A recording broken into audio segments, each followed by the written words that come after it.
Hey, what's up, guys? Derek. So I got a little video here for you. We're getting ready to get out of this RV park. I'm going to show you my screen real quick. 73% battery. We have 1600 watt load, and we're bringing in like 3300 watts of solar. Like you said, we're getting packed up. We've been in a COE park, so a Corps of Engineers park, for the last like 6 nights. That's why all the solar panels are in the back here, because I got them all loaded up. The ladder, got some Victron equipment over there. Victron equipment tucked up top, like always. I'm going to run around and show you something here. Over at the power pole. No cord plugged into the power pole here, and that's been the case ever since we've left Michigan. We've been in 2 RV parks and I haven't plugged this in there.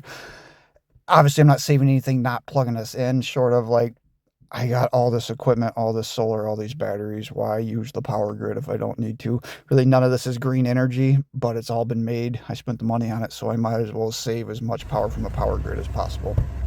I'll actually show you at the end the last 2 weeks of our VRM stats to prove that we haven't been plugged in. We left there, went 2 hours north towards Sarasota, and this is our next customer's driveway. I actually cut a branch to get off the end of the road there.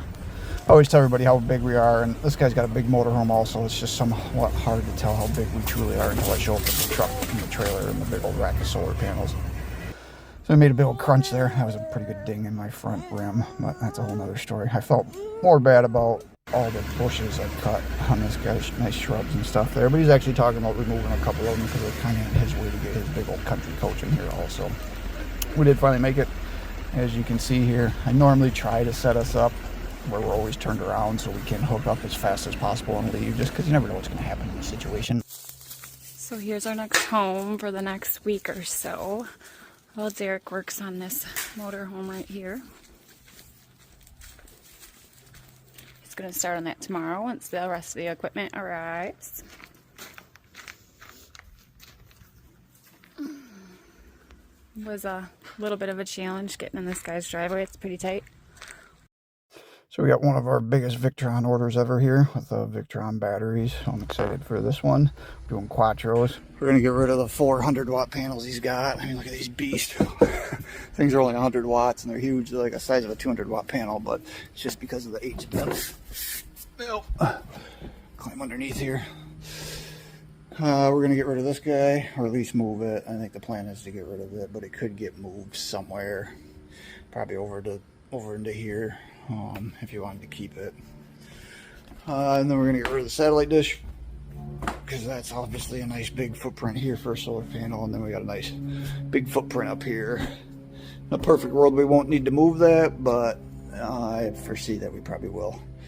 Either we're just going to remove it or put it up in there. I mean, most people don't use their radio anymore, but at the point it's gone too.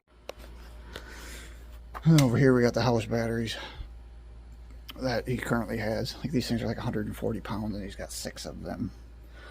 I get to tear them babies out and go and recycle them, so that's gonna be fun. But look at this cable. Look at this big old fat 350 MCM cable. So that's like the equivalent of like, I don't know, at least 6-aught, maybe as much as 7 or 8-aught. Oh, and we got his chassis batteries over here. Those are staying as is. The new house batteries are gonna be 24 volts, so essentially the systems are going to be separated because they're going to be different voltage systems. So I don't know, we've talked about doing a DC to DC charger, but the ones Victron makes to go from 12 volt to 24 volt aren't all that big just because of the conversion. So I'm going to show you the electrical bay in this thing. It's the first motorhome I've worked on that's had this extensive of an electrical bay. And I've worked on a ton of motorhomes.